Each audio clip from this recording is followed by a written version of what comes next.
Hello student. आज की class में हम पढ़ेंगे बैलेंसिंग केमिकल इक्वेशन। अब देखो, बैलेंसिंग केमिकल इक्वेशन क्या होता है। Must follow law of conservation of mass. ये जब भी होगा तो law of conservation of mass को फॉलो ही करेगा, तभी हम लोग इक्वेशन को क्या करते हैं, बैलेंस करते हैं। और ये बहुत ही ज़रूरी होता है। अब law of conservation of mass का मतलब क्या हुआ, तो इसका मतलब होता है matter neither created nor destroy. ना ही नया क्रिएट होगा, ना ही ये डिस्ट्रॉय होगा। तो इसी को हम लोग बोलते हैं law of conservation of mass. अब हम लोग आगे क्वेश्चन में पढ़ेंगे, देखेंगे कि कैसे ये जो है मस्ट फॉलो जो यहाँ पे लिखा हुआ है, तो क्यों लिखा हुआ है, इसका क्या यूज़ हो रहा है, वो इक्वेशन को बैलेंस करके देखेंगे। तो सबसे पहले देखो, एटम का नंबर जो लेफ्ट साइड होता है इक्वल टू राइट साइड होना चाहिए। जो एटम का नंबर होता है, एटम का number left side equal to right side होना चाहिए। और ये भी क्या है, मस्ट है। तो इसको हम लोग आगे देखते हैं। चलो, केमिकल इक्वेशन बैलेंस करने के लिए सबसे पहले हम एक इक्वेशन लिखते हैं। तो एक हम लोग सबसे इजी वाले इक्वेशन लिखते हैं, सबका फेवरेट इक्वेशन लिखते हैं। वो क्या है कि हाइड्रोजन जो है कंबाइन होता है ऑक्सीजन के साथ। तो हाइड्रोजन का सिंबल क्या होता है, H होता है। तो हाइड्रोजन किसके साथ कंबाइन हो रहा है, ऑक्सीजन के साथ कंबाइन हो रहा है। तो क्या फॉर्म करेगा, H2O का फॉर्मेशन करेगा। तो ये जो होता है, अब इसमें हम लोग काउंट करेंगे कि नंबर ऑफ एटम जो है left side equal to right side है कि नहीं। अगर number of atom left side का इक्वल रहेगा राइट साइड का, मीन्स की इक्वेशन क्या है, बैलेंस है। अगर नहीं रहता है मीन्स की इक्वेशन अनबैलेंस है।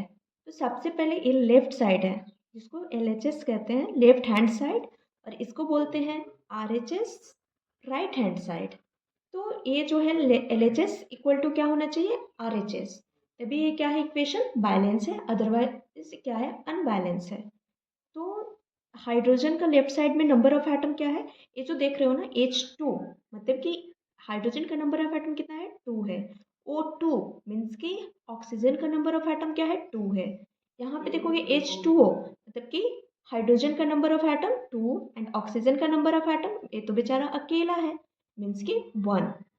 तो ये हो गया राइट हैंड साइड का। तो यहाँ पे लेफ्ट हैंड साइड का हाइड्रोजन का नंबर ऑफ एटम 2, ऑक्सीजन का नंबर ऑफ एटम यहाँ पे क्या है, 2 है। फिर राइट हैंड साइड में हाइड्रोजन का नंबर ऑफ एटम 2, ऑक्सीजन का बेचारा अकेला है, मतलब कि 1। तो ये हो गया 1। अब देख रहे हो, hydrogen left hand side, hydrogen right hand side, दोनों का नंबर ऑफ एटम क्या है, 2 है, मीन्स कि ये तो बैलेंस दिख रहा है। बट यहाँ देखो, ऑक्सीजन में देखो, ऑक्सीजन में क्या है, लेफ्ट हैंड साइड में नंबर ऑफ एटम 2 है एंड राइट हैंड साइड में ऑक्सीजन का नंबर ऑफ एटम 1 है, मीन्स कि दिस इक्वेशन इज अनबैलेंस्ड। ये बैलेंस्ड नहीं है, अनबैलेंस्ड इक्वेशन है, इक्वेशन बैलेंस्ड नहीं है। तो अब हमें जो है क्या करना है, LHS इक्वल टू, तो यहाँ LHS equal to is not equal to RHS, यहाँ पे LHS और RHS इक्वल नहीं है, तो इक्वेशन अनबैलेंस्ड है। अब हमें क्या करना है, इन दोनों को इक्वल बनाना है, तभी जा कर के क्या होगा, ये इक्वेशन बैलेंस्ड होगा। और हमेशा याद रखना है कि हमें ये जो है इसका फॉर्मूला चेंज नहीं करना है। ये फॉर्मूला हमेशा क्या होगा, इक्वल ही रहेगा, जैसे है वैसे ही रहेगा। जब भी हम लोग बैलेंस करेंगे तो जो नंबर डालेंगे वो हमेशा इसके फ्रंट में आएगा, इसके फ्रंट में आएगा, इसके फ्रंट में आएगा, मीन्स कि एज अ कोफिशिएंट आएगा। ओके। तो हम लोग जो है सबसे पहले शुरू करते हैं, हम लोग इसको इजी वाले भी मेथड से direct number of atom count करके। अब हमने देखा यहाँ H2O2, यहाँ H2O2, वो को क्या करना है, 2 करना है, इसको 2 करना है, सिंपल। तो यहाँ कभी 2 नहीं प्लेस करेंगे, इसको हमेशा यहाँ एज अ कोफिशिएंट फ्रंट में, नंबर को फ्रंट में रखेंगे, तब जाके 2 होगा। तो इस वे में भी हम लोग क्या कर सकते हैं, करके हम लोग कैलकुलेट कर सकते हैं। जैसे कि हमने क्या किया, यहाँ पे ये हो गया आपका केस 1, यहाँ पे लिख दिया केस 2। तो यहाँ पे क्या किया, हमें ज़रूरी है 2, तो यहाँ है डायरेक्ट लिखा H2 प्लस O2, और यहाँ पे हमें क्या चाहिए, 2 चाहिए, 2H2O। अब फिर से काउंट करो कि नंबर ऑफ एटम क्या है, इक्वल है कि नहीं।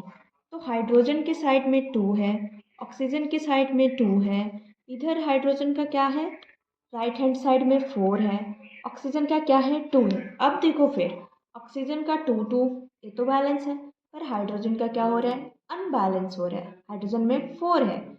तो अब हमें फिर क्या चाहिए, लेफ्ट हैंड साइड में हाइड्रोजन के आगे 2 और पुट करना है।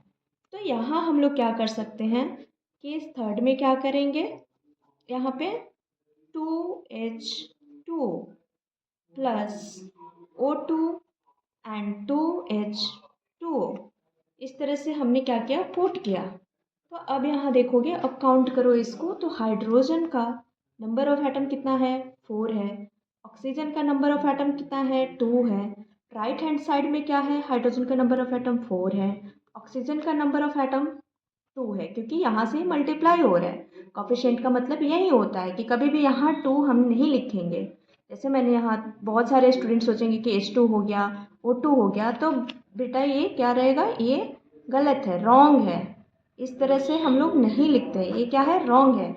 हमेशा इसको क्या लिखेंगे, नंबर को फ्रंट में लिखेंगे और ये फ्रंट से मल्टीप्लाई होता है। तो इस तरह से अब इक्वेशन, ये वाला इक्वेशन क्या है, बैलेंस्ड इक्वेशन है, इसको बोलेंगे बैलेंस्ड इक्वेशन, क्योंकि आर एल एच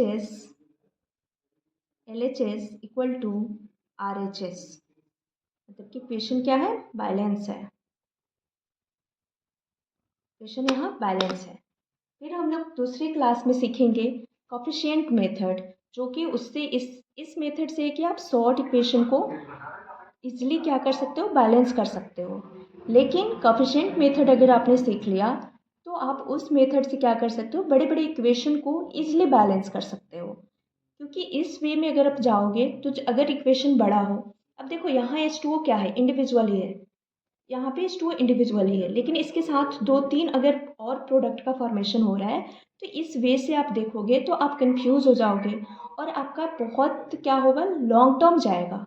तो इस तरह से आप, फिर हम लोग देखेंगे कि नेक्स्ट क्लास में ये भी देखेंगे कि law of conservation of mass को कैसे ये फॉलो कर रहे हैं, मीन्स कि मास दोनों साइड का कैसे इक्वल हो रहा है, जो एटॉमिक मास है वो कैसे इक्वल हो रहा है। तो इसको हम लोग नेक्स्ट क्लास में देखेंगे। अगर किसी को किसी भी टॉपिक में डाउट है तो you are free to comment, आप कमेंट करो, फिर मैं उस टॉपिक को क्लियर कराऊंगी।